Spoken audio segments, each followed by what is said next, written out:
Ketua umum ini udah di grant gitu, udah dijaminkan akan masuk kabinet atau gimana maksudnya? Ya kalau ketum sih rasanya akan masuk ya, semua ketum akan masuk. Gimana menyeimbangkan antara unsur politik dan juga unsur teknokratis dalam pembentukan kabinet? Siapa bilang PDIP nggak masuk? Kita mau bikin 100 kementerian juga bisa, tapi kalau anggarannya nggak ada, bisa apa kementeriannya? Kebijakan pembangunan yang berbasis utang nggak bisa diterusin. Kalau sekedar ngutang tok, itu ya teman-teman semua di sini, Mas Vito, Mas Tatang bisa jadi Menteri Keuangan. Kalau cuma sekedar ngutang, ngutang itu gampang. Dan Menteri Keuangan ke depan ini apakah cukup bisa menyelesaikan persoalan ini, Mas? Ya mudah-mudahan bisa. Ada sih namanya yang sudah jadi favoritnya gitu, ada.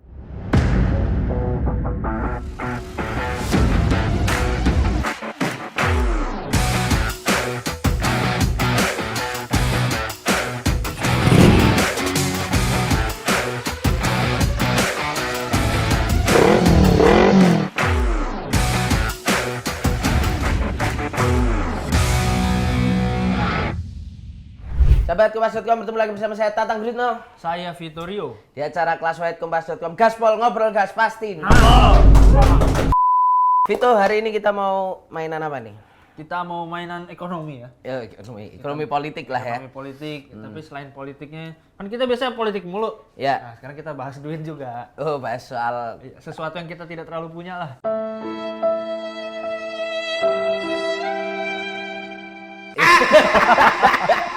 nggak terlalu punya, apalagi paham ya. Nggak punya, nggak paham juga gitu. Oke, kita sudah kedatangan, ini adalah ekonom senior sekaligus Ketua Dewan Pakar Partai Amanat Nasional PAN, Pak Derajat Wibowo. Selamat apa ini? Siang. Selamat siang. Selamat siang, Pak Selamat Derajat. siang, Mas Tatang, Mas Vito. Apa Siap, kabar? baik Pak. Siap ngegas tuh Pak. Hah? Siap gas-gasan tadi Pak. Siap. Mau gas apa? CO2. CO2. Kita ngegas dulu soal ini dulu lah, karena Pak Politiknya Derajat dulu ini politik juga nih. Politik juga nih, kita pengen tanya-tanya nih Pak. Ini kan lagi rame jelang 20 Oktober nantilah pergantian atau masa transisi Pak Jokowi ke Pak Prabowo. Kemarin sempat di-spill Pak, disampaikan sama Sekjen Gerindra Pak Ahmad Muzani kalau sebenarnya partai-partai itu sudah mulai setor nama nih. Artinya proses pembentukan kabinet ini udah mulai muncul gitu. Tenan itu. Nah itu saya takokno itu Pak. Boleh bahasa Jawa nggak ini? Boleh Pak, tektokan. Itu yang mau tak tanya. Ada translatannya. Ada translatannya. Bilingual kita. Nah, Mas Derajat, aku mau tanya. Ini kan tapi kan di satu sisi sering banget muncul formasi-formasi. Iya, di WA ya. WA gitu kan, medsos gitu tuh Iya, Mas. iya. Nah tapi sampai hari ini sebenarnya kalau dari PAN sendiri, kita dari sudut pandang PAN dulu, memang proses itu sudah berjalan Mas Derajat, mulai menyetorkan nama gitu. Ya itu kalau formasi itu kan gampang. Ada sih, ini saya tinggal taruh Menko urusan gas Tatang, Menko urusan Pol Vito, kan gampang toh. Iya. Jadi anggap aja seperti itu ya. Tapi bahwa proses pembicaraannya mulai mengerucut, iya gitu ya. Cuman sampai ke arah setor nama, setahu saya sih belum. Kecuali baru nama ketum dan yang paling senior saja lah yang paling itu. Jadi kalau sudah rinci itu kita setahu saya belum. Oh berarti belum sampai Betul. Tapi kalau konsepnya adalah memang pengen kabinet yang betul-betul ahli, itu iya, itu sudah ada kesepahaman ke arah sana. Gitu. Tapi kalau misalkan tadi maksudnya yang ketum-ketum dan senior itu gimana Mas berarti Mas? Ya ketum-ketum kan kalau ketum PAN ya Bang Sul, ketum Demokrat AHY, ketum Golkar siapa? Udah hampir salah nyebut kayaknya tadi. ketum Golkarnya mau yang masuk yang lama atau yang new nih ya kan? Oh, iya. Ya, jadi apa namanya? Teman saya dua-duanya, sahabat saya dua-duanya. Jadi para ketum itu kemudian ya mungkin ada senior-senior tertentu yang memang sudah lama dengan Pak Prabowo, juga sudah lama juga dan ya itulah mereka yang sudah ngomong sedikit-sedikit tapi memang mengerucut belum. Sorry, saya mau konfirmasi artinya ketua umum ini udah di grant gitu, udah dijaminkan akan masuk kabinet atau gimana maksudnya? Ya kalau ketum sih rasanya akan masuk ya, semua ketum akan masuk. Ketum parpol parlemen ya. Ya. Kalau ketum parpol non parlemen saya nggak tahu. Itu di luar yurisdiksi saya. Saya kan bukan di level ketum. Level ketum kan di atas lagi. Nah Mas, tapi kalau gitu, kalau kan ada juga ujaran-ujaran bahwa Pak Prabowo pengen zakon kabinet lah kayak gitu. Kabinet ahli ya, isinya ahli-ahli. Ahli ya. Cuman artinya gimana menyeimbangkan antara unsur politik dan juga unsur teknokratis dalam pembentukan kabinet ketika misalnya tadi justru ketua umum partai yang sudah selangkah di depan untuk ibaratnya dalam tanda kutip mengamankan kursi kabinet gitu Mas. Ya kan di parpol kan banyak ahli-ahli. Terlepas ahli apa ya. Ahli ujung.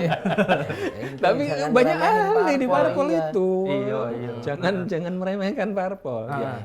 Tapi di parpol itu banyak orang yang latar belakangnya profesional ya. Lihat aja partai-partai. Jenderal profesional banyak, profesor banyak ya, ahli keuangan banyak. Jadi ahli hukum banyak ya. Jadi parpol banyak yang ahli. Jadi ya mungkin yang itu adalah bahwa ada profesional dan ahli yang tidak terafiliasi parpol, ada yang memang di parpol dan itu nanti tentu ada kesepakatan ya setiap parpol berapa porsinya dan Kim kan yang parpol Kim yang asli kan sudah ada jatahnya, kemudian nanti yang baru masuk nah itu berapa bagaimana akan diatur.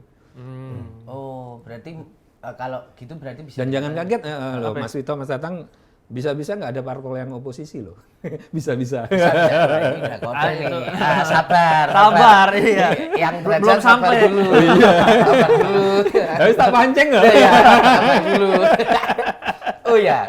Nah, itu Bingung toh. langsung di skip. Ini caranya narsum jebak interviewer ya kayak begini. Bukan, sebetulnya kita takutnya Mas Derajat yang nggak siap digas.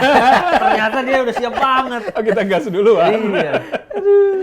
Nah, termasuk oke Mas, ini mulai masuk ke tadi bahwa parpol Kim yang asli itu artinya adalah mereka yang mendukung Pak Prabowo di Pilpres kan. Sementara kita tahu bahwa belakangan ini kan kemudian pada gabung nih. Yang plus PKS, PKB, Nasdem. Ada nggak tahu tuh P3 kayaknya juga. P3 udah masuk. P3 udah masuk. Nah, pembagian ini Siapa bilang PDIP nggak masuk? ayo, harap takon bingung tuh. Mati kutu dia. Aku kira iso takon jadi. Jadi kapan ketemunya Pak Prabowo sama Mega? PDIP berarti gimana Mas? Ya, apa namanya? Kita tunggu dari mereka lah. Cuman sinyalnya sih komunikasinya sangat bagus. Resminya kita lihat saja nanti. Komunikasinya udah sejauh apa Mas? Ya lebih jauh dari Surabaya Jakarta lah kira-kira. Sudah jauh. Sudah jauh banget. Jauh. Kemarin juga terekam sebenarnya kedekatan antar sekjen gitu ya ketika kemarin acara di MPR RI. Loh, saiki gini saya tanya, ayo gimana bisa Mas Pram yang maju? Ayo. Ya kan? Maju Pilkada DKI ya. Iya. Aduh. Itu kan sebenarnya juga sudah sinyal bahwa komunikasinya bagus gitu. Karena Mas Pram nggak mungkin maju tanpa restu dari Pak Jokowi ya kan, dan juga tanpa komunikasi dengan Pak Prabowo gitu. Jadi ya artinya ya sekat politik relatif hampir nggak ada tuh. Komunikasi sudah sangat bagus, tinggal ya bagaimana finalisasinya nanti kita lihat aja. Tapi Mas Derajat nggak melihat bahwa kemungkinan PDIP untuk masuk itu justru terhalangi oleh adanya Pak Jokowi yang sangat dekat dengan Pak Prabowo? Kalau kita lihat kan konteksnya PDIP sangat ketulo-tulo lah, keloro-loro gitu. Nah, Pak Jokowi kan masih PDI setahu saya. Oke. Iya. Yang bilang Golkar kan media. Ya. Kan? Ya, setahu saya Pak Jokowi masih PDIP. Saya nggak tahu lah apa namanya, itu kan keputusan beliau ya. Dan setahu saya kan secara formal tidak pernah PDIP mengatakan Pak Jokowi bukan PDIP lagi, toh. Coba dicek deh di Google, nggak pernah. Jadi ya kita lihat saja, karena satu hal yang kita pelajari di politik itu adalah Justin Bieber. Never say never. Tenang banget. Boleh juga. Aduh. Iya, iya. Jadi jangan pernah berkata tidak. Di politik Indonesia loh ya. Iya, iya, Jangan pernah berkata tidak. Karena segala sesuatu bisa terjadi dan kadang-kadang kita terkaget-kaget. Makanya saya sering menyampaikan di Gaspol juga pernah saya sampaikan, teman-teman yang mendukung calon apa segala macam nggak usah kenceng-kenceng karena tahu-tahu nanti bukan belok tikungan lagi loh, muter balik. Anda Anda udah terlanjur nabrak ke sana, ternyata calon yang Anda ikuti muter balik gitu. Oh, iya, iya. Jadi ya apa? Atau nggak dapet tiket misalnya gitu calonnya. Kalau itu nggak muter balik Ya, itu. muter balik ya, tahanan Nah, ya, itu Pak. tiketnya nggak masuk. Kegembok di rumah, nggak bisa keluar. Mas, tapi untuk sebuah kabinet yang oke lah, dari sisi eksekutif pasti pengennya gas terus gitu. Cuman kan kalau misalkan ada kekhawatiran bahwa kalau misalkan nggak ada balancingnya, nanti kabinet ini justru kan berjalan tanpa koreksi, walaupun mungkin isinya the so-called para ahli gitu. Ya. Gimana, Mas? Ya memang di situ nanti negara kita sebagai bangsa yang harus membuat konsensus nasional baru ya. Dalam arti kalau misalkan parlemen nanti tidak lagi ada oposisi, itu suara-suara untuk memperbaiki jalurnya di mana? Apakah hanya lewat media atau apa gitu? Nah, saya rasa pasti akan muncul nanti. Dan tidak ada oposisi bukan berarti tidak ada koreksi, ya. Karena di internal partai juga nanti biasanya selalu ada dinamika untuk ini kebijakan ini kayaknya kurang pas deh. Nah, itu nanti pasti ada itu nanti di dalam prosesnya itu. Ya, pengalaman saya di DPR begitu. Waktu saya di DPR kami bagian dari koalisinya Pak SBY waktu itu. Tapi ya ruang untuk mengoreksi segala macam dibuka di parlemen. Bahkan kadang-kadang tidak jarang dari kabinet sendiri ngelempar ke kita, tolong lu tanyain yang ini karena dia pengen ngoreksi di internal kabinet. Kadang-kadang kita di feeding dari kabinet sendiri. Infonya dari kabinet Dari sendiri kabinet untuk supaya nanti dibawa ke rapat kabinet sehingga ada perbaikan. Jadi akan ada lah itu, proses itu pasti akan ada dan saya nggak terlalu khawatir sementara ini ya. Walaupun saya dan anak-anak saya memang kami cukup lama di negara barat di mana ada jelas oposisi, pemerintah ada jelas gitu ya, dan sistem yang ada di barat itu ada bagusnya, cocok dengan kultur mereka yang memang biasa terbuka ngomong apa adanya gitu ya.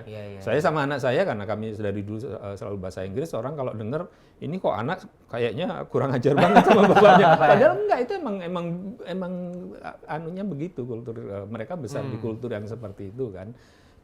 Nah, kultur kita kan agak berbeda. Nah, jadi ya mungkin kita akan menyesuaikan sistem politik kita dengan kultur kita nanti.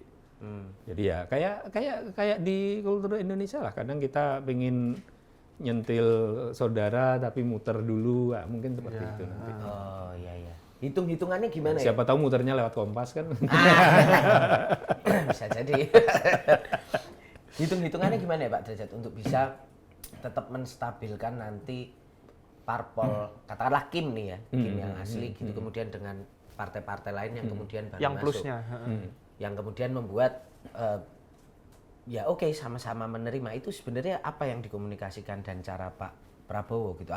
Masa iya Pak, misalnya partai yang udah berkeringat gitu sebegitunya aja mudah untuk melepaskan gitu ya wes. Kayak gitu. ya wes yang kemarin ngelawan ya udahlah masuk aja gitu kan. Pasti ada ego politik. Kalau itu sih selama ini kita ya partai yang tidak masuk di dalam koalisi pemenang itu memang selalu welcome. Dan PAN jangan lupa loh, PAN dari 2 kali pemilu kalah loh sama Pak Jokowi, tapi kan masuk. Jadi nggak ada masalah, cuman memang kasarnya sebagai tamu ya jatahnya lebih kecil, posisinya lebih marginal dibandingkan dengan yang tuan rumah, kasarnya begitu. Kemudian tapi nanti dalam perkembangannya ya seperti yang kita lihat dalam perkembangannya kan tergantung personel yang ada di situ. Contohnya yang biar gampang, karena saya juga harus jaga etika ya dengan PAN saja kan. Awalnya kan kami di 2019 kami kan di luar. Kami baru masuk di tengah-tengah. Yang masuk Bang Zul. Tapi karena Bang Zul pandai berkomunikasi, koordinasi dengan Pak Jokowi, ujungnya kan PAN sangat diandalkan oleh Pak Jokowi gitu. Ya toh? Jadi PAN malah jadi salah satu andalannya Pak Jokowi. Jadi bahkan tugasnya nggak tanggung-tanggung, perdagangan yang sangat kunci untuk ekonomi gitu. Nah jadi nanti akan tergantung personil yang ditempatkan di situ. Kalau personilnya memang kualitas kemampuannya bagus, integritasnya bagus, komunikasinya bagus, itu nanti nggak akan kelihatan lagi dia asli atau nggak akan kelihatan lagi. Melebur udahan ya. Kayak PSSI aja sudah naturalisasi. Londo-londo misalnya gitu ya. Nah, itu bagian ini nggak? Gue penasaran ini tuh. Itu bagian dari kompromi itu akhirnya yang jadi bagian dari satu gerakan politik nggak sih Mas, yang akhirnya kemudian hari ini kita tahu bahwa yang sedang didorong adalah soal RUU Kementerian Negara yang kemudian akhirnya terserah presiden. Ya, bisa dipecah-pecah. Apakah itu juga bagian dari dealing bahwa kemudian Pak Prabowo pengen semuanya supaya bisa masuk. Bisa masuk, bagian dari situ nggak sih Mas?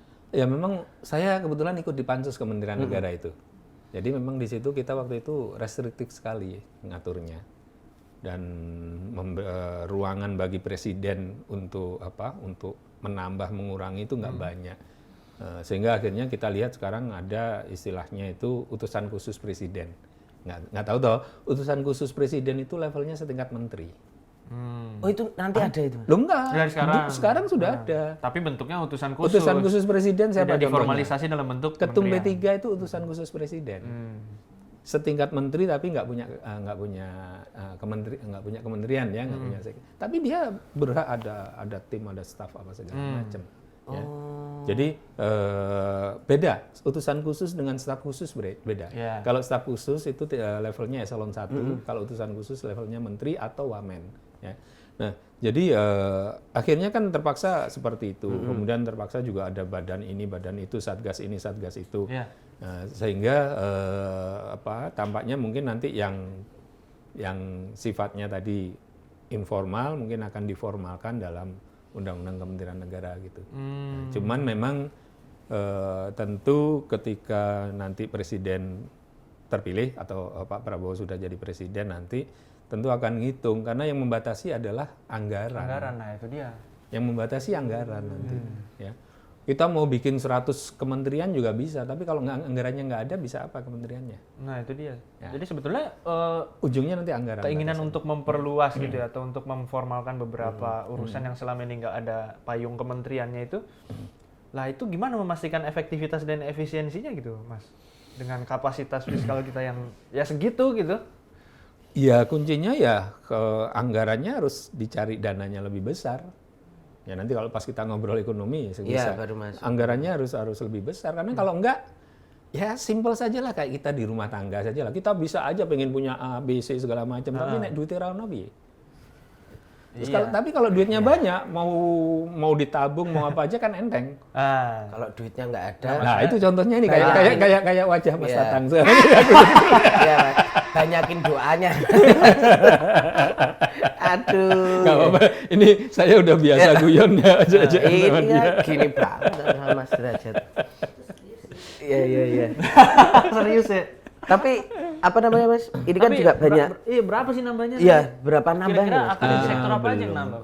Belum. Itu masih wacananya masih belum mengerucut ya. Masih ada keinginan untuk ada Kementerian Perumahan sendiri, ada apa segala macam, tapi itu masih itu jadi belum ada yang final tuh Mas? Belum ada. Udah ada beredar wacana beserta nama-nama calon menterinya. Itu tadi kalau nama-nama calon menteri kan gampang tadi Menko Tatang, Menko Vito itu gampang. Itu lupakan aja kalau yang itu. Tapi kalau dari peta yang dibaca dan Mas Reza kan juga di dalam Kim lah gitu dalam PAN. Paling enggak dari wacana-wacana ini yang hampir serius lah. Kayak tadi kan kayaknya kami juga dengar tuh pekerjaan umum sama perumahan dipisah. Lingkungan hidup tuh sama kehutanan tuh katanya juga sempat ada kabar mau dipisah itu atau gimana Mas? Mungkin nanti atau ada badan-badan baru. Ya memang kalau dari sisi akademis ya dan ilmiah kehutanan dan lingkungan hidup itu nggak identik memang. Jadi kalau kita tarik kembali ke belakang kehutanan, perikanan, kelautan itu semua bagian dari pertanian. Pertanian dalam arti luas itu adalah semua yang terkait pemanfaatan tanaman, hewan dan mikroorganisme. Ya. Jadi termasuk mikroorganisme, bioteknologi itu sebenarnya bisa masuk pertanian itu.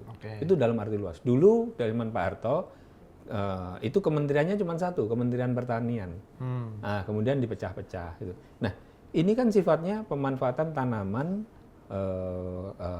hewan, dan mikroorganisme. Nggak selalu otomatis dengan lingkungan, karena lingkungan kan ada urusan bahan berbahaya, bahan beracun dan berbahaya. Ada urusan karbon, ya, ada urusan sampah, ada urusan udara, ada macam-macam. Nah itu kan di luar ini. Maksudnya tetap berkaitan karena satu ekosistem kan, tapi kan di luar gitu. Jadi Pak Jokowi memutuskan digabung ya, itu lebih ke sifatnya adalah administrasi pemerintahan, politik pemerintahan. Kalau nanti diputuskan oleh Pak Prabowo itu dipisah, ya bagus juga karena lingkungan hidup itu luas sekali. Ya. Apalagi kalau Indonesia memang ingin transisi green energy, ya, ingin Indonesia masuk di perdagangan karbon dan sebagainya, itu memang harus spesial gitu. Nggak bisa karena standarnya aja beda. Standar untuk kita kalau kuliah kan ada standar lulus enggaknya ya. Nah, ini standar dia ramah lingkungan enggaknya itu beda. Ya contohnya standar untuk itu minuman minuman yang plastik. Ya. Itu kan standarnya beda dengan standar kehutanan. Ya tuh. Ya. Kalau itu dijadikan satu kan berarti harus ada orang yang punya keahlian bidang kimia, bidang apa segala macam yang terkait plastik. Ada yang keahlian bidang tanaman dan kehutanan. Nah, itu kan beda. Nah, jadi kalau dia dipisah juga nggak masalah gitu. Dan saya pribadi secara akademis saya melihat memang itu isunya berkaitan erat tapi tidak sama, tidak identik. Oke, itu misalnya itu gitu. Termasuk juga misalnya soal PU dan perumahan. Ya. Bisa aja dianggap. Ya, public works itu kan lebih banyak ke arah PU kan dari public works. Public works itu ya lebih banyak air bersih, sanitasi, ya kan. Kemudian drainage yang kayak begitu-begitu. Sementara perumahan itu kan housing. Ya. Beda. Jadi ya spesifik. Kalau itu dipisah juga nggak masalah. Kuncinya adalah ruang fiskalnya cukup ada. Lalu kita bahas duit aja. Kuncinya di situ. Iya sih. Tapi kayak badan pangan gitu tuh jadinya itu tuh. Badan gizi. Kan badan pangan udah ada. Badan gizi. Badan gizi deh. Kan badan gizi kan sudah dibikin sekarang. Nah, karena itu memang untuk ngurusin yang makan siang bergizi itu, makan bergizi. Memang Pak Prabowo menginginkan ada yang ngurusin khusus untuk itu. Mas, tapi mengurus ya, bukan ngurusin badan, mengurus. Mas, tapi kemarin juga sempat rame soal ini, Mas, soal program makan siang itu. Itu kelak akan diambilnya dari dana pendidikan. Itu kan sempat rame karena sebetulnya anggaran pendidikan kita juga nggak gede-gede banget dan juga penyerapannya juga belum efektif dan efisien, masih banyak masalah pendidikan di mana-mana. Kesejahteraan guru juga masih belum bagus gitu. Kalau menurut Mas Derajat sebagai juga ekonom senior gitu ya, sebetulnya idealnya nih anggaran makan siang ini itu gimana desainnya, Mas? Bisa. Dari pendidikan? Bisa dari pendidikan, anggaran sendiri saja. Jadi nggak mengganggu anggaran pendidikan karena anggaran pendidikan itu udah banyak kepakai untuk yang macam-macam. Tapi memang anggaran pendidikan kita masih belum efisien ya. Jadi kalau Pak JK mengkritik menterinya ya sudah. Emang anggaran pendidikan kita masih belum efisien pemanfaatannya. Dan kita ketika bicara pendidikan itu jangan hanya bicara untuk pengajaran, fasilitas pengajaran, sarana prasarana tok. Kita harus bicara anak-anak sekolah ini ketika untuk masuk dapat akses sekolah, gampang nggak sih? Berapa banyak itu anak-anak sekolah kita yang harus jalan 3 kilo, 4 kilo, nyebrang sungai. Itu bangun di situ. Supaya jadi anggaran pendidikan jangan sempit hanya pengajaran buku tok. Harus luas, itu adalah bagaimana membuat akses pendidikan terjangkau bagi rakyat sebanyak mungkin. karena beban anggaran pendidikan itu sudah berat Besar, dan ini aja masih kurang sebenarnya ya. Benar. Kalau kita pengen kualitas pendidikan kita itu levelnya betul-betul tinggi, itu masih kurang. Makan siang harus diambil dari pos yang lain. Ya, pos baru. Nah, kalau pos baru apa? Artinya anggarannya anggaran baru. Tapi kan makan siang ini kan nggak langsung 100% kan bertahap. Ya. Nah, jadi kalau dianggarkan 70, 80 untuk tahun pertama masih wajar, masih bisa di-cover. Tapi memang negara memang harus kreatif untuk mencari sumber-sumber penerimaan baru.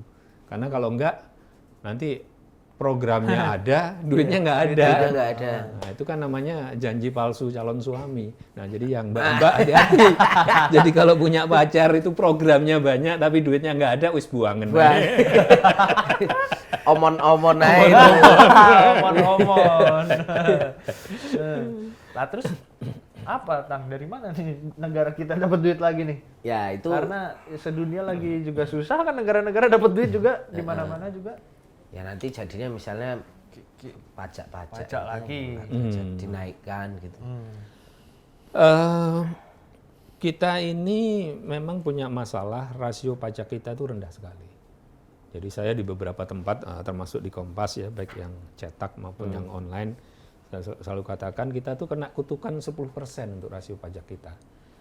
Zaman tahun 2003-2004 ya, saya baru masuk di DPR, rasio pajak kita itu masih 12-13%. Terus habis itu turun terus 10%, bahkan kalau kita lihat uang yang dikumpulkan Dirjen Pajak, ini yang 10% itu adalah rasio sebenarnya perpajakan, sudah memasukkan yang lain-lain ya, penerimaan pajak di luar Dirjen Pajak, DJP istilahnya ya. Tapi kalau yang dilihat hanya yang dikumpulkan di JP, itu angkanya sekitar 7-8%. Paling tinggi 9%, rendah sekali. Bandingkan dengan negara-negara tetangga kita. Ya. Gambarannya begini, PDB kita itu sekarang sekitar 21.000 triliun. Jadi kalau 1% itu harusnya 210 triliun. Jadi kalau selisih 1% itu kita kehilangan 210 triliun. Itu kan gede banget. Ya. Udah makan siang udah berapa itu, ya kan? Nah, ya. Dan kemudian masalah berikutnya itu sebagian besar penerimaan pajak kita yang dari DJP itu habis untuk bayar utang. Ya, jadi angkanya mungkin berubah dari tahun ke tahun, tapi saya udah tracking agak lama ya. Kita itu membayar pokok dan bunga utang itu sekitar 50%, malah lebih, pernah 51%. Dari pajak yang dikumpulkan Dirjen Pajak. Dirjen Pajak, Anda kan kalau bayar PPh, PPN kan Dirjen Pajak nih. Itu separuh lebih habis buat bayar utang. Pokok dan bunganya ya. Pokok dan bunganya. Pokok dan bunganya ya. Kalau kita pakai rasio ke penerimaan negara itu sekitar 1/3. Jadi Mas Vito, Anda punya penghasilan katakanlah 100 juta, amin ya rabbal alamin gitu kan. Lebih sih Mas sebenarnya Mas. Ya. Terus 33 juta habis untuk bayar utang. Oke. Ya. Jadi itu kan gede sekali, porsi yang gede dari penghasilan negara ya. Kemudian ya, jadi saya pakai penerimaan negara saja lah. Kita anggap penerimaan dan belanja negara kita seimbang tanpa utang dulu. Ya. 1/3 udah habis buat bayar utang. 20% habis untuk pendidikan. Ya, Wajib kan, ya, karena wajib. wajibnya kan, ya kan. Kemudian untuk otonomi daerah ada juga 20 sekian persen ya. Kesehatan juga. Ya, jadi udah berapa? 33, 20, 20, 43, 73. Yang tersisa cuma sedikit. Nah, yang tersisa itu harus dibagi-bagi untuk semuanya, untuk pertahanan, untuk bangun IKN, untuk bangun apa segala macam. Ujungnya apa? Karena nggak cukup ngutang lagi. Nah, sekarang ini kita terpaksa bicara ekonomi, nggak apa-apa ya langsung ya. Nah, kita ngutang dulu ngutang gitu ya. Nah, sekarang Mas Tatang, Anda ketika ngutang kan nggak kerasa toh, enak toh? Ya. Ngutang oleh duit gitu, dapat duit soalnya dulu. Duit segar. Tapi begitu sudah waktunya bayar kan baru kerasa. Ya kalau nggak percaya yang pakai kartu kredit deh. Banyak sekali kasus orang ketika gesek nggak kerasa. Ketika bayar baru empot-empotan.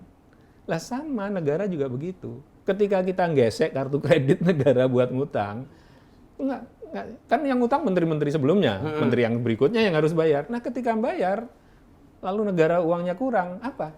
Ya narikin dari rakyat. Anda kalau saatnya bayar kartu kredit nggak ada, kan terpaksa Anda harus kerja tambahan, lembur. Tapi kalau kerja lembur nggak bisa, apa segala macam nggak bisa, atau semua sudah dilakukan tapi masih belum cukup, ujungnya apa? Ngatong orang tua tuh. Kalau orang tuanya masih mau bayarin, ngatong saudaranya yang lebih kaya. Nah, negara ujungnya apa? Ngatong ke rakyatnya. Makanya kemudian ada PPN dinaikkan, ada ini dinaikkan, harus ngumpulin uang untuk tambahan untuk BPJS, tambahan untuk dana pensiun, tambahan untuk ini, untuk itu. Karena apa? Karena kita udah terlanjur mengkonsumsi. Jadi kalau terlanjur mengkonsumsi di depan. Jadi itu namanya intertemporal management, intertemporal consumption kalau di dalam ilmu ekonomi tentang konsumer ya. Itu. Nah, orang selalu mengatakan rasio utang kita rendah. Iya, rendah memang. Cuman yang orang nggak ngelihat itu tadi, porsi uang yang dipakai untuk bayar utang itu besar. Kenapa? Karena utang kita mahal.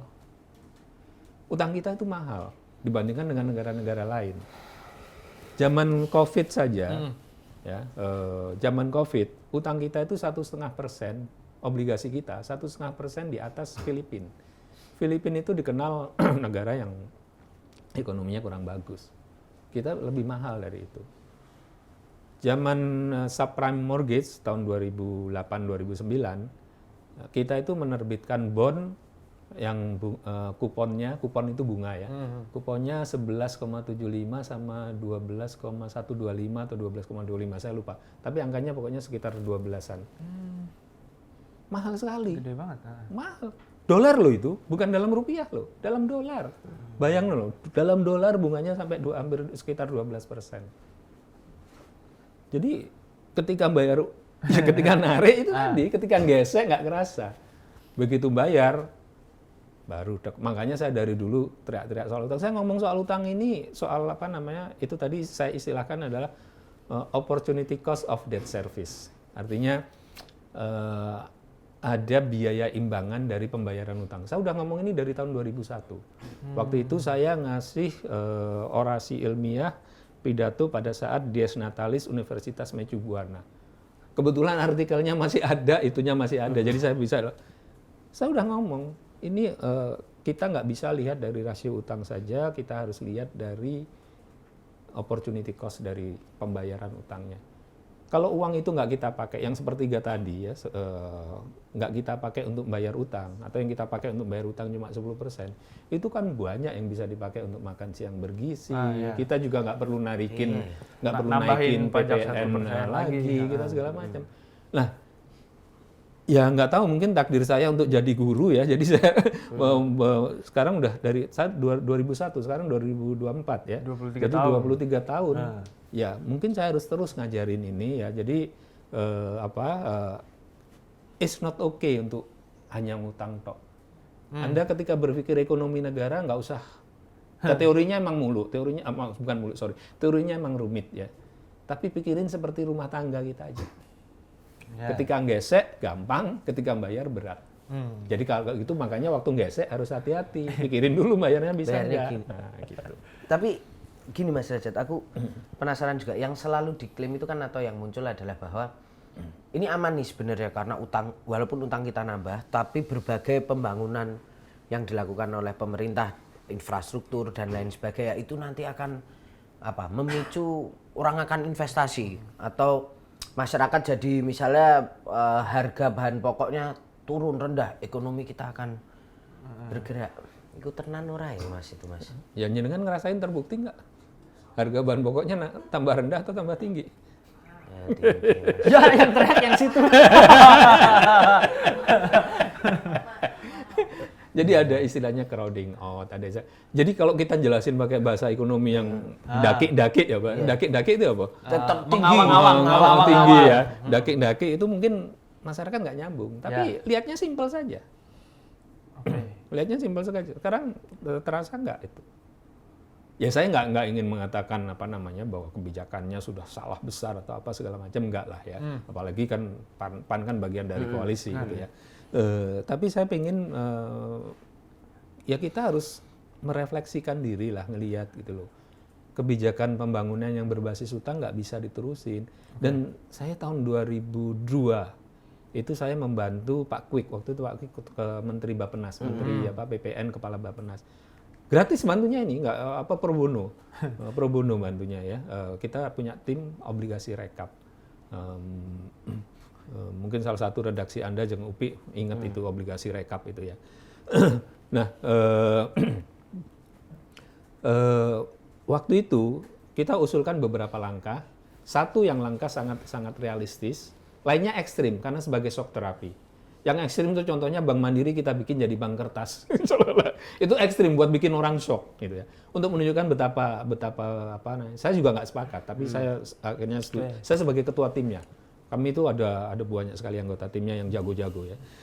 Nah, tapi ada satu solusi. Itu solusinya adalah rekayasa keuangan. Obligasi ditukar obligasi itu seperti reaksi nuklir itu loh, yang jadi benturan dikit keluarnya banyak, reaksinya banyak gitu. Kita kita lakukan itu karena kalau itu tidak dilakukan sampai 33 tahun ke depan Indonesia akan terus membayar, dan sekarang terbukti. Bagian dari yang kita bayar tadi sekarang itu adalah untuk bayar obligasi rekap. Yang menikmati obligasi rekap siapa? Ya udah pesta pora, udah jadi kaya lagi, negara yang nanggung. Gampangnya begini, jadi waktu itu ada perusahaan-perusahaan yang nggak sanggup bayar utang, kemudian diambil oleh negara utangnya. Utangnya 100, dia harus bayar ke negara, harus nggak bisa diambil alih kan asetnya. Ketika asetnya dijual, harganya rata-rata cuma 28. Nah, yang 72 siapa yang bayar? Kan tanggungan negara. Negara jadinya ya. Jadi saya punya utang 100, saya nggak sanggup jual, nggak sanggup bayar, diambil alih oleh Mas Tatang. Tapi ketika Mas Tatang jual, lakunya cuma 28. Jenengan rugi toh? Iya, jual rugi. Rugi itu karena dia jenengan sudah terlanjur masuk di dalam buku utang jenengan. Yang 72 kan tetap harus jenengan bayar. Itu yang kejadian waktu kita itu. Orang selalu mengatakan itu the cost of crisis segala macam. Ya oke lah, the cost of crisis segala macam. Oke, memang begitu ya. Cuman pantas nggak sih harganya cuma 28? Ya toh? Nah itu kejadian yang dulu. Tapi efeknya sudah kita rasakan sekarang terus. Nah, sekarang kalau kita mengulangi kesalahan yang sama, ya walaupun kasusnya bukan lagi negara ngambil alih utang, tapi negara bikin utang, bangun infrastruktur segala macam. Nanti 30 tahun lagi anak kita, cucu saya waktunya bangun rumah tangga, kebebani lagi, nggak tahu, mungkin jangan-jangan PPN-nya udah naik 13, 14, 15%. Nah itu yang harus kita hindarkan gitu loh. Yang seperti itu harus kita hindarkan, makanya saya selalu menyuarakan negara harus cari penerimaan lebih banyak. Ada sumber-sumber penerimaan yang sekarang nggak bisa diambil oleh negara, itu yang diambil.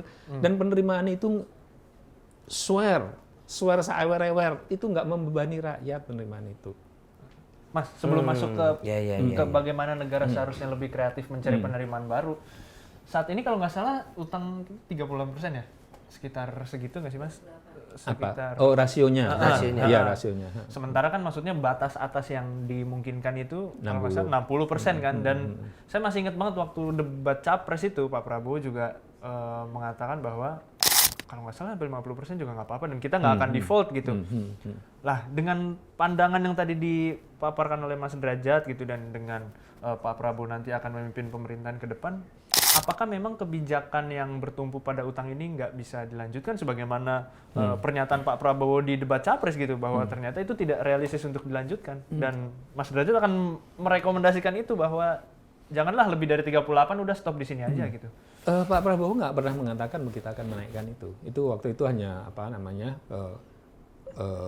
jadi bukan mengatakan bahwa di bawah kepemimpinan beliau akan menaikkan 50%, nggak pernah. Nggak pernah, bahkan waktu debat nggak. Ya.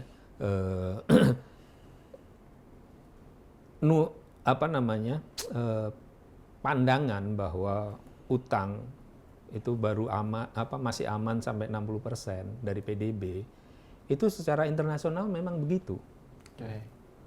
Jadi ya Amerika lebih gede malah rasio utangnya. Jepang malah 100% lebih, saya lupa 120 kalau nggak salah ya, tinggi Jepang ya. Persoalannya apa? 2. Yang pertama, tax ratio mereka tinggi. Ya. Kita rasio pajak kita rendah, makanya akhirnya banyak porsi pendapatan yang dimakan untuk Pajak. dari pajak dimakan untuk bayar utang. Yang kedua, Amerika kalau nyetak uang, nyetak surat utang itu relatif gampang lakunya, semua orang beli. Kuatnya. Jadi ketika dia butuh duit untuk ngutang lagi gampang. Kita nggak seperti mereka. Karena apa? Karena rating kita jauh lebih rendah dari mereka. Ya, sehingga kita harus melakukan macam-macam untuk supaya surat utang kita laku. Ketika nggak laku, ujungnya apa? Ya kuponnya harus dibesarin. Sama kan? Jadi Amerika karena laku, dia bisa ngasih bunganya rendah. Kupon itu bunga ya, ngasih bunganya rendah. Kita harus ngasih bunga tinggi, artinya biayanya tinggi supaya laku, gitu. Supaya surat utangnya laku itu. Jadi cost of money kita jauh lebih besar ya. Terus kemudian dolar itu kalau bahasa anak-anak sekarang itu kayak influencer. Iya. Ya. Dia orang ikut. Iya, kuat ya. Kalau kita ini followers bukan influencer. Jadi kalau lain goyang, kita goyang lebih banyak. Makanya saya bukan orang yang sepakat dengan 60% aman buat Indonesia. Saya nggak sepakat dengan itu. Karena ada prakondisi yang berbeda itu tadi. Kondisi situasinya berbeda. Dan yang kedua juga karena saya melihat banyak sumber penerimaan yang sebenarnya harusnya bisa digali. Jadi jangan kalau sekedar ngutang tok itu ya teman-teman semua di sini, Mas Vito, Mas Tatang bisa jadi Menteri Keuangan. Kalau cuma sekedar ngutang, ngutang tuh gampang. Gampang ya. Satset gesek kok. Iya. Itu kan cara mudah. Shortcut ya. Ya, yang nggak mudah kan kita kerja nyari penghasilan buat kehidupan kita. Nah itu. Nah, tapi kalau kayak gitu akhirnya calon Menteri Keuangan ke depan ini apakah cukup bisa menyelesaikan persoalan ini, Mas?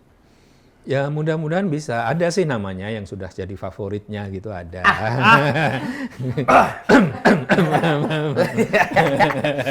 Itu tipikal narsum yang nggak usah dikucuk-kucuk udah keluar sendiri. Bigos juga tuh. Bingung nanya kan. Inisial lah, Mas. Atau ciri-cirinya lah.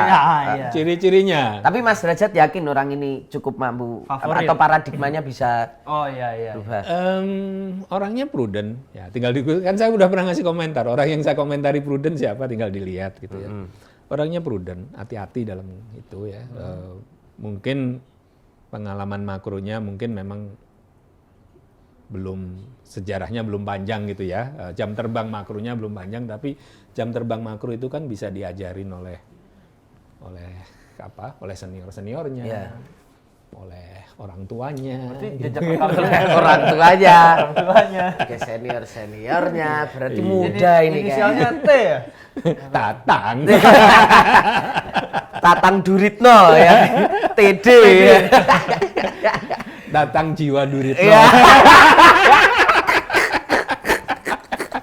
Iya kan? Udah ini kita nanti ajukan Mas Derajat sebagai host ketiga ya. Nanti misalnya kita wawancara siapa gitu. Mas Derajat host ketiga nih. Ngegasnya ngeri banget ini. Iya. Mati kutu. Ini bocornya ada bocor apa ini? Bocor parah ini. Bukan bocor halus. Bukan bocor halus. Kena ranjau ini. Tapi oke Mas Derajat. Tapi berarti nama ya misalnya Mas Thomas Jiwandono itu memang cukup Kan lah. Udah Ya. diwamenkan juga kan? Ya, Mas Tommy salah satu orang yang saya dorong untuk itu ya. Karena saya mengenal dia, mengenal pribadinya, mengenal orangnya, prudent, pengalamannya. Jadi ya, ya saya rasa sekarang sih memang ibaratnya masa pendadaran ya, bukan magang lagi, pendadaran ya, untuk dia. Ya, menyampaikan. Kalau pasar bisa menerima, saya rasa dia yang akan dipilih. Kansnya cukup besar. Kalau pasar bisa menerima ya, saya rasa dia dan hemat saya sangat logis aja lah. Presiden kan pengen Menteri Keuangan orang yang betul-betul solid sama Iya. dia kan. Iya. Nah, jadi ya saya rasa logis saja itu. Nah ini juga dekat dengan isu udah Hamin berapa sih nih Pak Jokowi ini? 40 hari ya?